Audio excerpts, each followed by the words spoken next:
This is Voices from the Field with Katie Lively and Jayden Mount. We have Lexie Hames here today. She is a pitcher, Clemson softball commit. She plays for Fury Platinum X 18U, and she was ranked number 4 last year for the class of 2025 Extra Elite 100. So, Lexie, thank you again for being here with us. And just tell us a little bit about your journey, how you got started in softball, and how it built up into being able to commit to Clemson. I started playing softball when I was around 6 or 7. I started pitching when I was around 8 years old. I got into pitching actually because of my sister. She started when she was around 8, and she's a year older than me. And I just wanted to be like her. I wanted to be on the mound like her. So I actually started pitching around then. So I made the jump to the national level around freshman year. I started on Beverly Bandits, went to Lady Dukes, Carolina Elite. Now I'm at Fury Platinum X. And I decided I wanted to play in college when I was in middle school, around 7th or 8th grade. The dream kind of just started brewing, and from then on, I was like, I'm going to play at that Division I level. I started really working out and that kind of thing freshman year. Every day, really hitting the gym, working out, pitching almost every day. And I started getting getting invites to camps and stuff my sophomore year. And then eventually that led up to committing around September 28th, I think, or something around there of junior year. So that's kind of my road and where I started everything. That's awesome. Cool. Thank you. That is awesome. You kind of mentioned your sister being like an influence in your life. Did you have anybody else that was an influence in your life? Definitely my mom. She played softball at Penn State Barron. Her main thing was basketball, but still in the sports era. That's kind of where I got my motivation, kind of. She's always been my coach. She's still my varsity coach for high school. But she really sparked something because she's a 6-time Hall of Famer. And she got in the Hall of Fame for softball in Seneca Valley and at Penn State. So she definitely was a big influence in my life, just wanting to be at that top level and really wanting to be where she was at. So she definitely was a big inspiration. Awesome. Awesome. That's super cool. So did your sister end up playing somewhere too? She stopped playing her senior year of high school. She rides horses. So that's her big thing. She's going to college for riding horses. Oh, that's cool. Yeah. That's super cool. So tell us about the balance of your lifestyle. So you got to work out, you got to train at the cages, on the field, in the bullpen, do school, be academically sound, and then also travel ball and school ball, all the things that make you guys so awesome at time management and getting better on and off the field. Tell us about that balance and how you're able to stay excellent on and off the field. My balance is kind of, my weekends are separated from my weekdays. My weekdays are strictly, of course, when I'm not at tournaments and traveling and that kind of stuff. Right. But I usually work out 4 days a week. I do pitching lessons twice a week, and then I do workouts in between then almost every day of the week, probably 4 to 5 on the weekdays, and then weekends is set apart for family, friends, personal life. So that's kind of how I like to balance that. And then whenever I'm inside of school, I cyber school, so it's cool. A lot easier to go during the day and get my workouts done, and then at night I get to do my schoolwork and pitch and hit and all that kind of stuff. So we have fall ball starting very, very soon. Whenever I get back from Dallas, September 3rd, I think I'm there for 2 weeks for the USA World Cup. So when I get back from that, we have fall ball, we have practice every night. So it's going to be school during the day, softball at night. So that's kind of where I'm at with balancing social life / personal life, and then school and softballs. kind of take us through your recruiting journey to Clemson and kind of give us, with September 1 coming up, kind of give us some advice for the class of 2026 and letting them navigate that. Kind of just give us some advice for that. Okay, so whenever I was going through my recruiting process, I tried to stay off of like Twitter, social media, that kind of stuff, because I would see all these girls getting letters from colleges that I would want to go to, and then I wouldn't receive them probably like the same time. And it could really get in your head about things a little bit. So my biggest thing for girls is to stay kind of off of that side of Twitter. And if you like to be on Twitter and post about stuff, I wouldn't really get really into, oh, she got that college sent her a letter and then this college didn't, like I got this letter and she didn't, or like comparing that way, because mail comes at different times maybe, and even if you don't get a piece of mail, that doesn't mean the school is not going to reach out to you on September 1st. So I definitely would kind of steer clear of that kind of comparison. My favorite thing to do during the recruiting process was send little postcards to that college. You can find their address or PO box or something like that on their athletic web, like on the athletic part of the college on the website. And I would put little action shots of myself, and then on the back I would put some stats and highlights of the summer season or that tournament or something like that. Or if I was going to their camp, I would make sure to send an email and I would send a postcard before the camp, so they would have that. And that was a huge thing that I like to do during the recruiting process.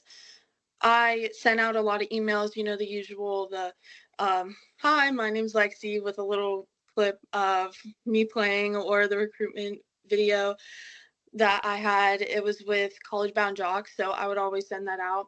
I highly recommend College Bound Jocks. They really, really helped me, because I would send emails on there and I could see who read the email, and if they saw it, that kind of just helped me out a little bit. So that was very big. Another thing, posting on Twitter. I feel like everybody knows the post your clips on Twitter.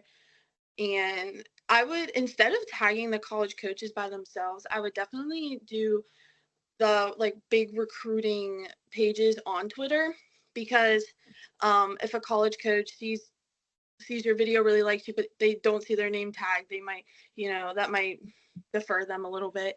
So I would definitely do the tagging the big recruitment pages on Twitter instead of like single coaches. Yeah. So that's definitely steps that I took to help myself in the recruiting process, and that's something that I would definitely recommend. Yeah, that's a new one. We haven't heard somebody tagging the big recruiting pages. That's a good idea. I feel like, is it similar to like the softball? I don't know if you paid attention to like the softball transfer portal, but is it like, I know the portal has its own page, like the softball portal. Is it like kind of like that, where it's just like a big overarching? That's cool. Okay. Yeah, there's a bunch of pages, and your coach, the college coach that you might have a lot of interest in, definitely probably follows those. So they're definitely scrolling on there a lot. I know that through contacting different coaches and stuff, they do scroll through those pages a lot. So if you tag the page and they repost you, which more than likely they will, they will see you when they're scrolling or that kind of thing. Yeah, that's a very good idea. Yeah, we haven't had that one yet. Yeah. Love that. Cool. Well, awesome. Well, we just have 2 more questions, and then we'll do 2 little games, and then we'll cut you loose. What do you think that you're going to bring to Clemson when you go there? I want to be an impactful player when I go in there. My prep right now is talking with the players on my visit and putting that into my workouts and my training now. I really want to go in there and be a super impactful player for their program, and I want to grow when I get there. I want to start training like them now, so when I get in there, I can already be used to it and I can do harder things and grow even more my freshman year. So that I want to be, I'm supposed to be a dual player. I'm supposed to hit and pitch for them. So that's something I'm super excited for. And that's something I really want to bring to their program. And I also want to be a good team player. I want to bring the energy. I want to bring the hype. I want to bring all of that to the team and the program. So that's something that is super important to me, is not only going in there athletically, but as a person too. And then one more question about Clemson. What are you most excited for there? Like, doesn't have to be softball. It can be culture, things like that. Oh my gosh, there's so much. But I love going on the softball side. I love the family atmosphere of the whole team and the coaching staff and all the staff they have behind their team. That's something I'm super, super excited for. Away from softball, I want to major in business. So they have one of the best business programs, and I'm super excited to just get in there and be a part of that. I'm gonna do 2 little games. I'll do that game, and then Jayden has a little bit of hot seat questions for you. So I'll just give you like 2 options, and you just tell me which one you would prefer. Indoor or outdoor workout? Probably indoor. Yeah. In PA, it's very, very cold outside. Yeah, I don't blame you. I'm an indoor girly. Batting gloves or no batting gloves? Batting gloves. I've never hit without batting gloves. Me neither. Conditioning or weightlifting? Weightlifting, for sure. Visor or headband? Visor. Gatorade or Powerade? Gatorade. The lemon lime Gatorade is the best flavor. Mix blue and lemon lime. You'll never go back. I'll definitely have to try that out. Swamp water is what we called it. Swamp water. Okay. Playing in the cold or playing in the heat? Playing in the heat. I get to play too much in the cold. Sometimes it's snowing up here during high school, and No way. I'm done with the cold. I'm ready to go to the warm weather. Yes, I do not blame you at all. Would you rather be known for speed or spin? That's a good one. I'm gonna have to go with spin. I'd rather somebody be like, "Oh my gosh, her ball jumps like crazy," than she's just straight. Day game or night game? Night game. There's nothing like playing under the lights. Absolutely. And then favorite uniform combo for Clemson that you're excited to wear? The purple on purple with the orange stirrup. Mm-hmm. Yes, I do like the purple on purple. Yes, I love it. That's what I wore on my visit last time, and I'm in love. It's beautiful. Yeah, it looks so good, so sharp. Yeah. All right, now we'll go into some hot seat questions. Okay. What is your go-to pump up or pregame ritual that gets you in the zone? Ooh.